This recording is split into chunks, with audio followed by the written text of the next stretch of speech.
We are here Okay. for another unexpected art interview. If you would like to go ahead and introduce yourself.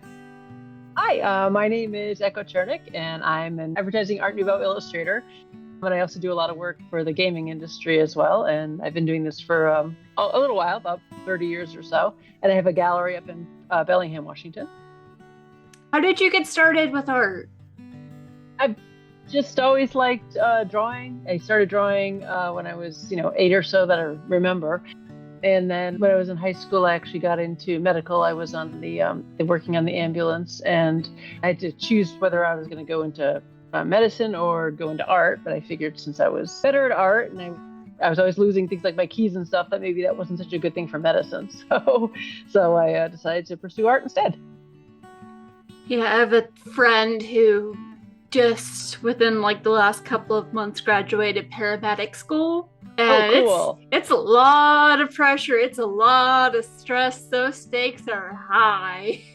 Oh, it was fun. I liked working on the ambulance. We were a volunteer, and my high school was kind of rare in that I was 14 when I became an EMT, and then you would leave actually high school classes to go and man the ambulance and go off and do that. And I thought it was great. I guess there's pressure, but I love that kind of pressure. So I guess that's why I like advertising illustration too, because there's deadlines, and I like having a deadline. Yeah, having deadline and having stakes. So, what drew you to the Art Nouveau style specifically? I don't particularly know. I started off working in role-playing games when I was in college. We played a lot of Shadowrun and White Wolf, and I knew I wanted to start illustrating right out of college. And so I looked at all of these books full of black and white pieces, and I'm like, yeah, I could do that. It would be a good place to start before I got into the mainstream work, so that I could make my mistakes there. And I was assigned work for Mage: The Ascension, and that Oh, just lent itself to being very Art Nouveau and having a lot of Art Nouveau elements to it. So I studied that back then, and I just kind of always lean towards that. No matter what I'm doing, I lean towards details and little details and flourishes and elements, even in my Shadowrun work. So yeah, I've scrolled through your profile, and the level of detail is truly, truly stunning. And when I saw that you did work with Shadowrun, so I've never actually played Shadowrun, but I know about it. I have the game books, and I have a friend who works with Catalyst Labs. She runs multiple games of Shadowrun at conventions like Gen Con. yeah, I play there at the Shadowrun Legends at Gen Con on Saturday nights, so that's really fun.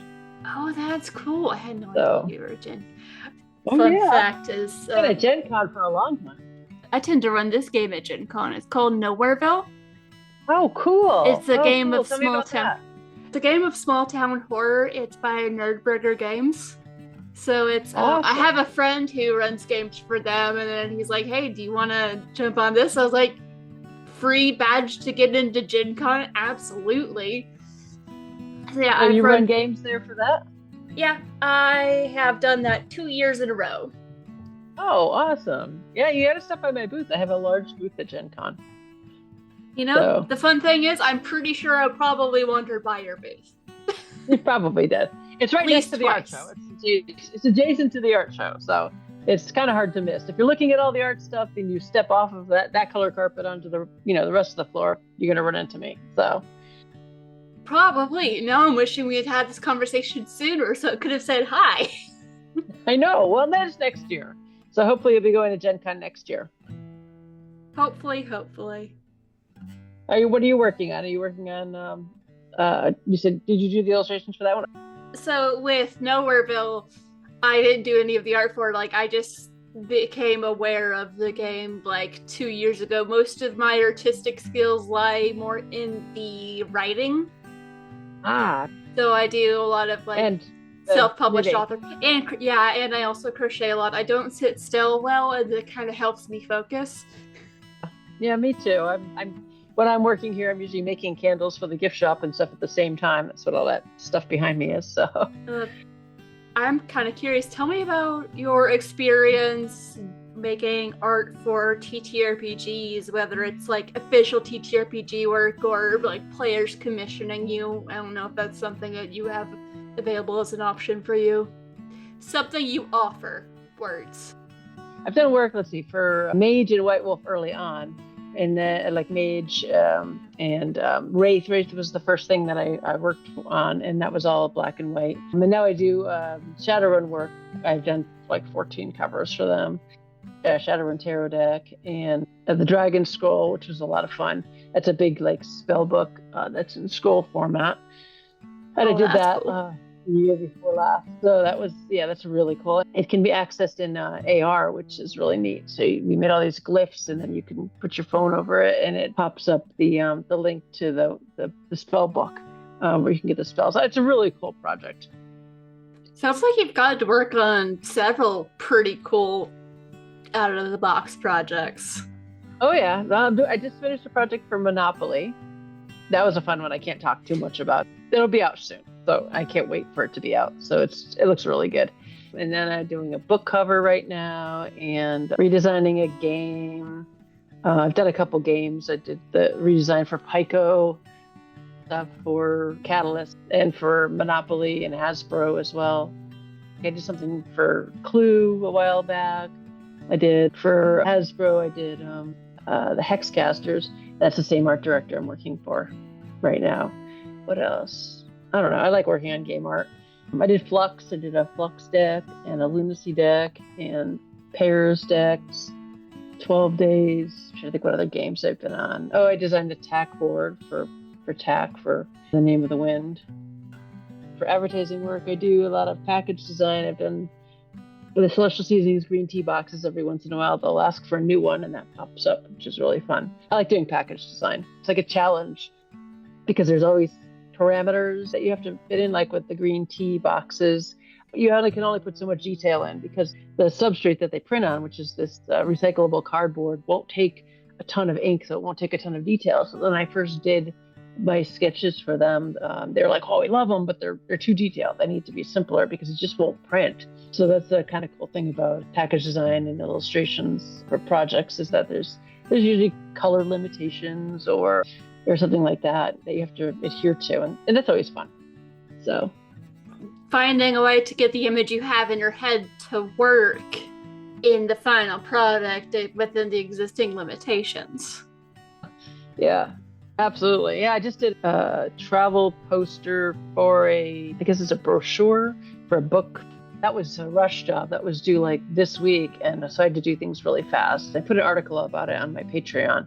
I had to work in like the travel poster style, which is really bright colors and generally sort of flat colors.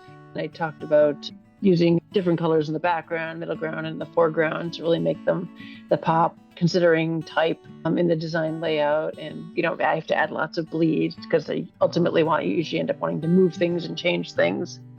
And then I had to make a bunch of little stickers to go with it too. And I didn't have a lot of time. I had to do like 3 or 4 stickers a day to like just whip those out. So, but they came out good. So the client was happy, and that's all that matters. That's good. So you like a challenge. You like having a deadline. You like challenge. What are some of the interesting challenges or unique challenges that you've had to deal with on different projects? Let's see. Unique challenges for every project is different. It all has its unique challenges. There was let's see, I should think what the best ones are. Well, I did a fun project. I did a tattoo sleeve design for BBC America for Doctor Who. And that was for, I forget what year. It was for their San Diego Comic-Con exclusive, 2016, 15, 14, 12, somewhere around there. We were in Banff outside of Calgary camping because we were supposed to go to Calgary Comic-Con. And my artist rep calls me up and he's like, all right, I got this job for you. And it's for BBC America for the show Doctor something. I'm like, Doctor Who? And he's like, yeah, that's it. I'm like, okay. And he's like, yeah, but it's for San Diego Comic-Con, so they need this in like 3 days. I'm just like, really? They really? Comic-Con in Calgary. But of course, I'm not going to say no to a Doctor Who piece. So it's Doctor Who. How could you say no? I know. So they need this whole like intricate design And so we're doing Comic-Con, and my daughter was sick at the same time. Turns out she had an infection in like her lower spine. And by the time we got to Oh, Columbus, she ended up in the hospital for like 10 days. But we didn't know that then. And she couldn't walk very well, and she was complaining, and she kept getting a fever, and we couldn't figure it out. So we're dealing with her being sick. We're dealing with setting up Calgary and doing the poster. So here I am. It's a tattoo sleeve, and so I draw it on my arm with like ballpoint pen. So my husband and I are drawing it on, and then we're like tracing it with tissue paper, and we send it over to get approved. Then we go and we set up the show, and then they approve the sketch, and so I come back and I get like an hour's sleep, and and then I start working on it. And I work on it most of the night, and then I have to go do then I sleep for like 2 hours, and I have to while they approve things. And then during the day, he's at the hotel taking care of the sick daughter and working on the elements that are not really organic, like the sonic screwdriver and the TARDIS. He can draw those out because they're more, they're not as organic. So I can assign those to him. And I'm doing the show. And then I come back at night, and then I have to work on the rest of the thing. So this happened. So by Sunday, I learned that the language center of your brain can apparently just shut off due to exhaustion. Because this woman was talking to me, and I swear I knew she was talking in English, but I couldn't understand a word she was saying. Like her lips are moving, and I'm going, I can't process what she's talking about. Yeah, and it was just because I was so tired. But they ended up getting it over to them, and they loved it, and they said that it was a perfect representation of the brand. So that was very cool. I have it around here somewhere. I don't know if it's here or in my case, but it's actually like what it is. It's like a pull-on that they were able to give away at Comic-Con, so people could could just pull it on and pretend they had like sleeve that you put on your arm, not like the full sleeve tattoo where someone gets their whole arm tattoo. Well, I mean, could potentially be both. It was like a nylon sleeve that they printed in China, and so people were basically walking around Comic-Con with the sleeve pulled on. I put the TARDIS up on the upper arm, and then the sonic screwdriver here in the inside of your arm, and then on the back of the forearm I put the weeping angels, so you could just kind of put your arm up and flick people off with the weeping angels. So that was really cool. Scare them with death. Yeah, yes, with terrifying death. I thought I had one around here, but I can't seem to find it. It's a mess in here as usual. I got into Doctor Who in college and absolutely loved it. Actually managed to get caught up on the new Who. My first semester in college was also, it lined up for during that semester was the 50th anniversary. So that the special, I was caught up with the new Who by the time the special came out, and I had to watch the special twice because what? I love Doctor Who. I haven't watched a lot of the Lady Doctor, and then anything past that I kind of fell behind. Yeah, I watched the first season with her and loved it. And usually my parents weren't super into that, but my mom would come into the room when I was watching. She would come in like 10 minutes into the episode. Right. And she was intrigued. And then the master shows up, and I'm like, there's so much context that I do not know how to explain with this character and the significance. Yeah, I love it. It's really good. So those were the challenges with that. It was just a matter of time. I needed to get it done, but I really wanted to do it. But it came out really good. So what other projects I'm trying to think of.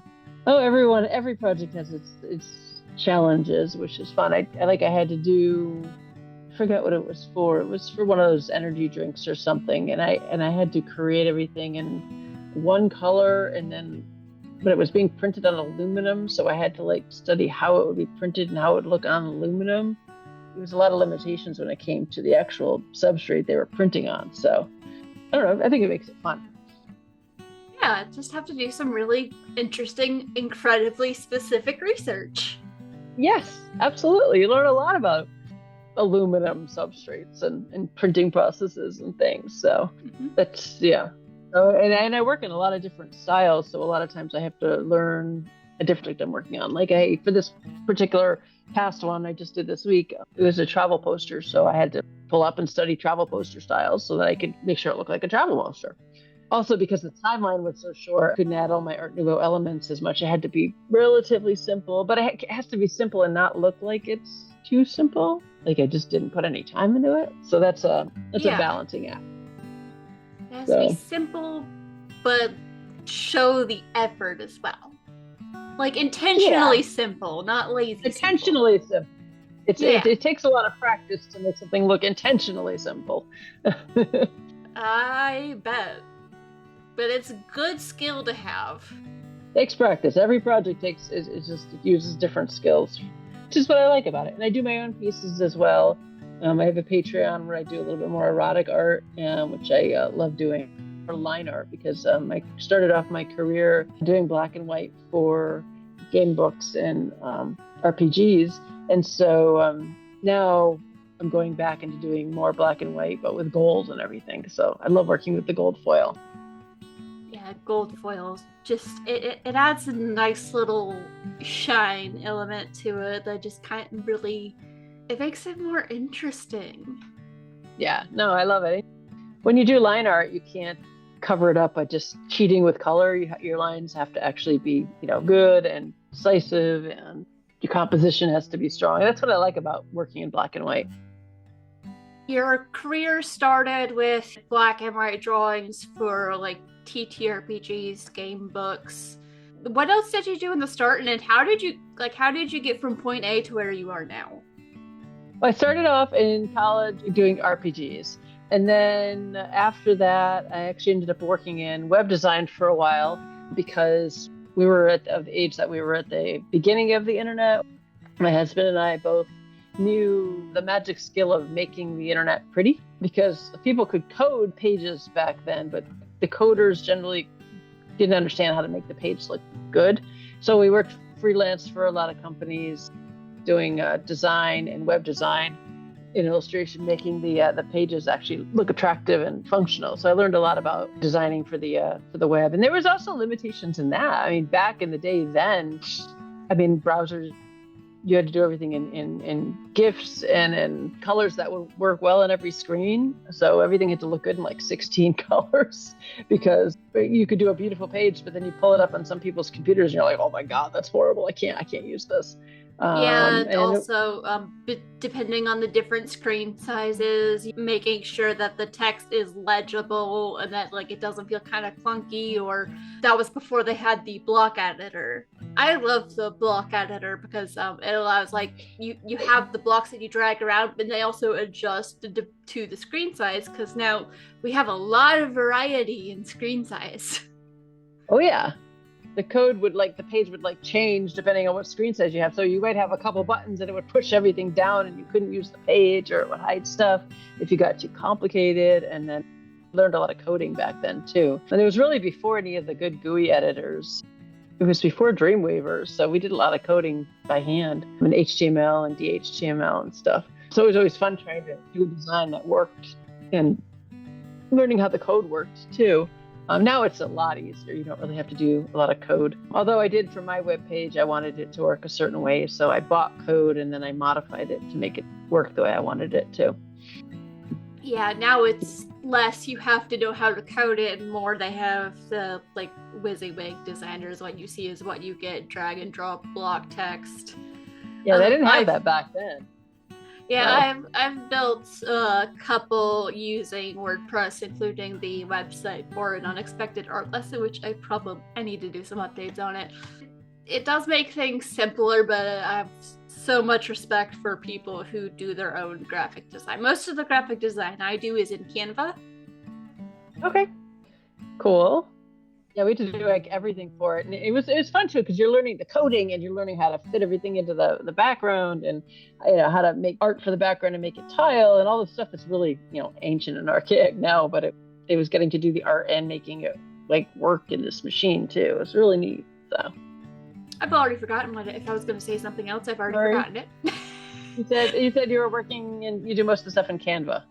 Yeah, I do most of my graphic design is in Canva. Like the show art for an unexpected art lesson, I did that entirely on Canva. I've done some book covers in Canva, had to get creative with a couple of them, and I'm pretty proud of my work there. Oh, cool. There's a lot of programs out there. I use Photoshop and Illustrator mostly now. But I do pen and ink, and then I do oil paintings too. And they're all just different mediums, even the programs. So it's important to learn how to draw, and then just think of each of the programs as just a program. So it's a difference between working in Photoshop and Illustrator using AI, because when you're drawing in Photoshop and Illustrator, you're still drawing. It's just the same as if you're doing it by hand. Or sometimes I'll make a texture if I want a watercolor background or something, and then I'll just scan it in. I'll work with that. People use AI, they're not creating the same way. They're just telling it what to do, and it's taking stuff from other artists that have created stuff and compiling it all together, which is, I don't like it. I don't like using generative AI. I'm not a fan. I'm like, I would so much rather see something that a person made. Even if they were just like taking existing elements, like with what I do in Canva, taking elements and layering them on top of each other, that's still doing the work myself. Unfortunately, with generative AI, it looks so shiny and stuff that people can get addicted to being like, oh, that looks good. Well, yeah, that looks good. It did a better job than I could ever do, so I'll just stick with that and maybe change it a little bit. And just make all the decisions from the beginning yourself. It's so much more fulfilling and important. It's harder, but Yeah. Either learn how to do it yourself or commission someone who knows how to do it. Yeah. There are so many talented artists out there. So many. Yeah. So, see what else? How did I get to the point where I am now? I think that's what we were talking about. Where was I? I was doing RPG illustrations in college, or during the same time I was doing the web design.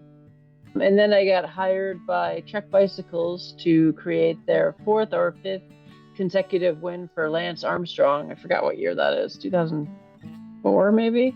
They needed a big poster. So that was my first big advertising piece that I did. And once I got that poster for Trek, I just kept getting more and more mainstream advertising work. And then a couple of years later, I got an Art Nouveau piece on the cover of Create magazine. And then I was just perpetually behind for like 4 years because I got so much work. So I got a bunch of stuff for Miller, for Camel, the Camel cigarettes thing, because I ended up doing like a lot of really cool stuff for them. At the same time, the toddlers, my kids were never really small, would come in. I'd be like, oh, no, smoking's bad. Don't look at the art.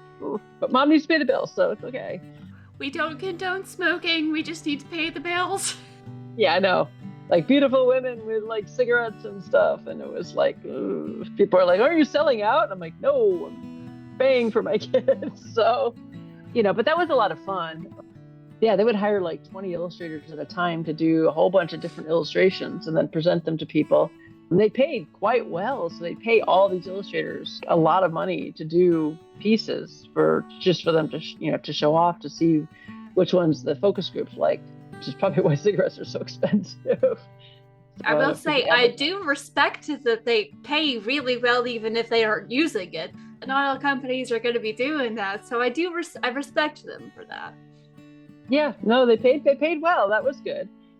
Then I was busy for years doing illustration for advertising agencies, and I got an artist rep somewhere along that time because I kept winning jobs away from their artists. So, and then finally I decided I still wanted to do work for the role-playing game Shadowrun, which I hadn't been able to do work for. And so I, called up the art director for Shadowrun, and they were like all excited. So they hired me to do a cover, and then I ended up doing more and more of that. So now I'm able to do the RPG games that I like and the advertising work, which has slowed up since AI came on, unfortunately, but I'm hoping it'll bounce back. I'm sure it will. And I have my gallery as well, so I'm able to do some of my own pieces. And we started doing the conventions when the kids were little. They were, I guess this is like 20 years ago or so. No, yeah, about 18 years ago or so. They were little, and I didn't want to do. I was afraid that they would end up, all of a sudden I turned around and they'd be 18, and I had would have stuck them in day camp like every year so that I could work, and I would not taken any vacation to spend time with them. So what we did is we bought an RV, and then I would work when we were on the road, and we would do conventions, and that was our summer trip, so that I didn't miss out on vacations. And so they traveled all over the country. And now the 20-year-old is doing art shows with me with her own art, which is at cherna.cat, CHERNI.CAT. So we do that too. But we had an RV when they were little and they first started. So you kind of have to make your own vacations when you're a working full-time artist. You've been listening to an unexpected art interview with Echo Chernik. You can find her work at echo-x.com. Stay tuned for the rest of our interview. If you like what we're doing, you can follow us on social media and join the conversation over at An Unexpected Art Lesson on Threads, Blue Sky, and Substack. And you can also support us over on Patreon, get early access to episodes and other fun things at patreon.com/anunexpectedartlesson.